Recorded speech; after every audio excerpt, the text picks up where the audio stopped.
പിടിക്കാൻ പോലും പറ്റൂല.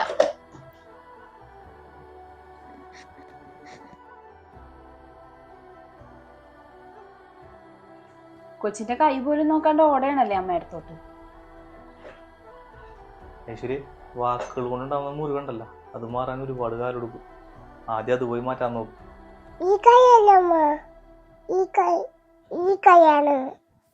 കണ്ടില്ലേ, കൊച്ചിന് വരെ ഒരു കുഴപ്പമില്ല. ഇവിടെ ഇങ്ങനെ വിഷമിച്ചിരിക്കാണ്ട് പോയി അമ്മയടുത്ത് സോറി പറയാൻ നോക്കും. അല്ലെങ്കിൽ വാ, ഞാൻ പറഞ്ഞില്ലേ, ഞാനെന്റെ മോളെ പോലെയല്ലേ അവളെ കണക്കാക്കണത്. ഞാനൊന്ന് വെറുതെ അപ്പോഴത്തെ ദേഷ്യത്തിൽ പറഞ്ഞതല്ലേ. എനിക്ക് കുഴപ്പമില്ല. എന്റെ കൈ പൊള്ളിയില്ല, ഞാൻ പറ്റിച്ചതാണ്.